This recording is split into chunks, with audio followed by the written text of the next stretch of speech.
That was a grown man in the stand stealing that hat from a child. Millionaire is speaking out today after facing backlash for stealing a hat from a child at the U.S. Open this week. A boy reached for a souvenir he'd remember forever.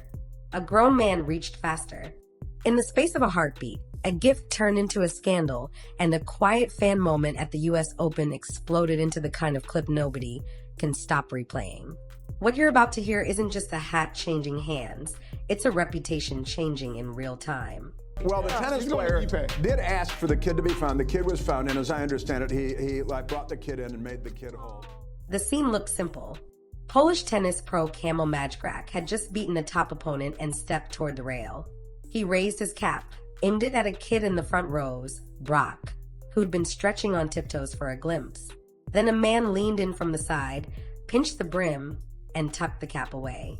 The boy's face said everything. The crowds gasped at the rest. That 10-second beat went from courtside moment to global outrage before the sweat on the baseline had dried. But the clip was only the spark. Before we roll on, if the cap was the kid's like this video, if it was a mix-up, comment mix-up. Subscribe so you don't miss the slow mo breakdown coming up. Social feeds did what they always do. Zoomed, slowed, captioned. People watched the boy say, "What are you doing?" They watched the man glance past him like nothing had happened. The judgment was swift, greedy, shameless, bizarre. And the view count didn't climb, it detonated. By the time most people woke up, millions already had an opinion, and a single question kept surfacing. Who was that man? Answers arrived faster than he expected. Internet sleuths pinned him as a Polish CEO, Peter Sherek, co-founder of a paving company. Overnight, a faceless spectator turned into the exec who took a kid's hat, and a regional brand found its search results replaced by a PR wildfire. In the attention economy, 5 seconds can melt a decade of reputation, and this one was already dripping. Comment sections filled up. Memes multiplied. A business built brick by brick watched its name get tied to a 5-second reflex. But the player at the center didn't wait around to watch it burn. Majchrzak went online and asked for help to find the boy. And the internet did something rare.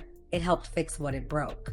He tracked down Brock, met him, posed for photos, signed extra gear, and made the memory that was supposed to happen the first time. No lectures, no press conference, just a player and a kid, smiling for the right reason. Meanwhile, the man everyone was blaming finally spoke up. A formal apology appeared days later. He called it a huge mistake. He said the cap looked like it was being passed his way, that in the chaos he thought it was meant for his sons, and that the hat had been returned. He apologized to the boy, the family, the fans, even to the player. He also said posts floating around in his name were fake and limited comments to protect his family. On paper, it checked the right boxes.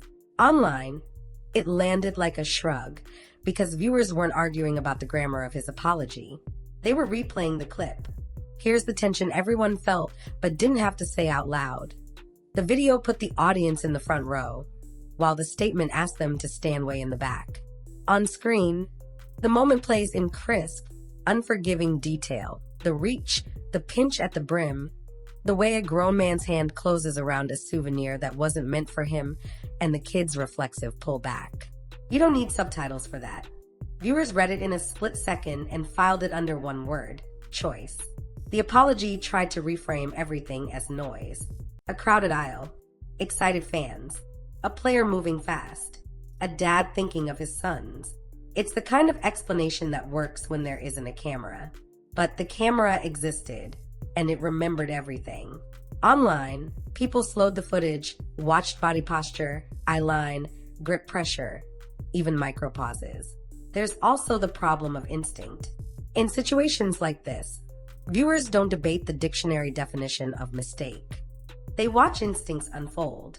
If it was meant for him, why the tight tuck away? Why keep hold when the kid protests? Why no immediate hand back with an embarrass my bad? If it was a misunderstanding, the missing beats, eye contact, a small apology, a quick reversal become the loudest parts of the clip. Timing made it worse. Apologies posted days later have a built-in trust penalty. The internet has already cycled through outrage, memes, and verdicts by then. So when the statement lands, people grade it on a curve they didn't design. Language didn't help. Phrases like grave mistake, or for my son split the crowd. Some heard humility. Others heard PR varnish, polite syllables poured over a sharp visual. Even a translation quirk can become a talking point. And this is the internet's new rule of consequence. The replay is the reality. You can argue context. You can argue chaos. You cannot argue frames. Once a moment is clipped and looped, body language becomes biography. There's a harsher truth beneath the outrage. Fans protect the sanctity of those micro moments, fist bumps, tossed towels, signed caps, because they're tiny bridges between spectators and legends. Touch one of those bridges and you don't just grab a hat. You mess with a ritual. That's why the reaction was so visceral. Could have been an honest misread. Maybe. Crowds are chaotic. Adrenaline scrambles judgment. The human brain can misinterpret intent when the environment is loud and fast. But the camera didn't capture confusion. It captured possession. The difference is brutal on replay. And that's why the statement, any statement, struggled to climb out of the hole the clip dug in seconds. The next wave hit from a different direction. Screenshots of screenshots.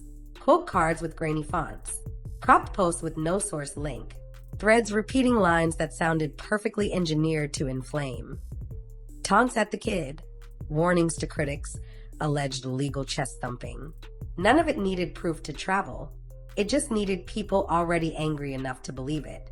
This is how modern pylons escalate. One unverified sentence gets dressed up like a statement and passed around until repetition feels like reality.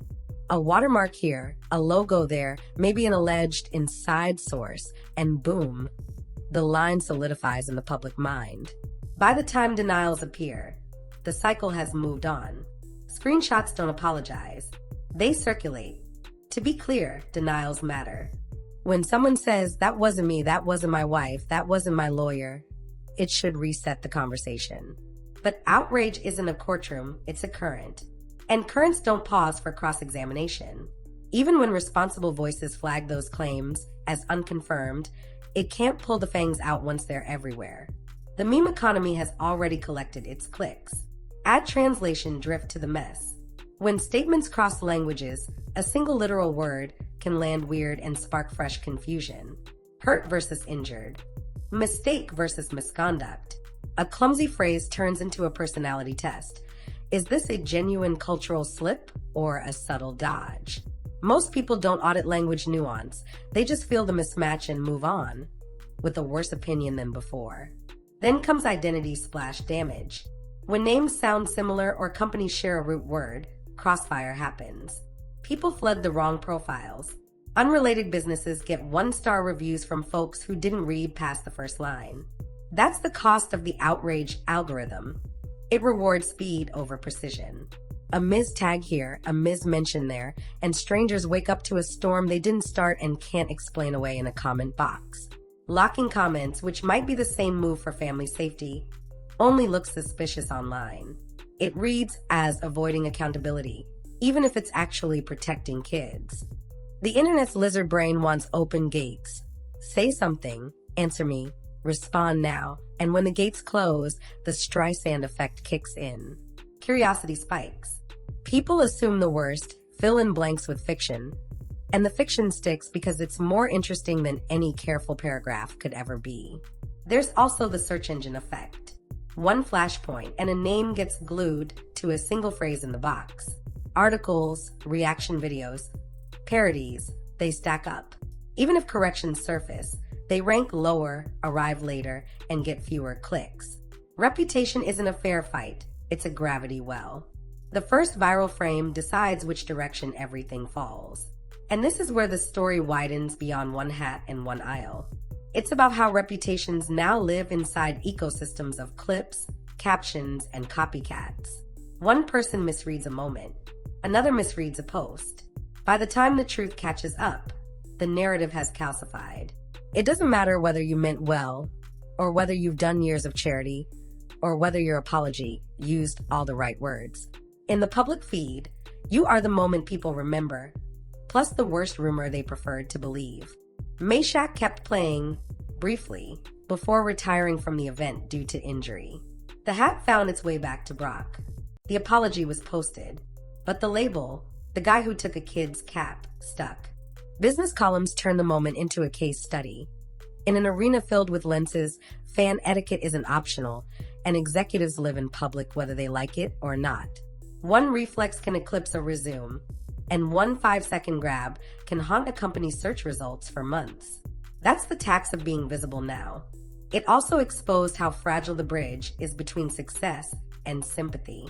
You can sponsor youth programs and back local teams for years, but the internet won't build a highlight reel of your quiet good deeds. It will, however, build a montage around one bad decision. The gravity of a clip is merciless. It anchors the narrative wherever it lands. People asked whether it would have ended differently if there were no cameras. Would an apology have appeared at all? Would the hat have been returned in private, no statements, no headlines? There's no way to know. What the clip proves is simpler. Behavior in the margins, the little choices you make when the spotlight isn't supposed to be on you, can define you more than any bio ever will. For the boy, the story will probably end with a happy shelf. A signed cap, a photo with a pro, a good memory snatched back from a bad second. For the player, it's proof that athletes can repair the tiny bridges that matter. And for the man who reached, it's a lesson no PR team can soften. The internet forgives only what it can believe. If the footage and the words don't line up, the footage wins every time. This could have been a blink and you miss it kindness, a player, a kid, a keepsake. Instead, it became a global referendum on how adults behave when the camera isn't supposed to be on them. You can return a hat. You can write an apology. But you can't rewind the moment everyone saw. So here's the question the clip leaves behind. Was this a misunderstanding blown up by the internet, or a clear look at what someone does when they think nobody's watching? Drop your take in the comments. And before you go, remember, in the digital age, even the smallest choices can define you. Who do you think's going to be the next person in the limelight? Don't forget to like, share, and subscribe to get the latest celebrity news and updates. I'll see y'all on the next one.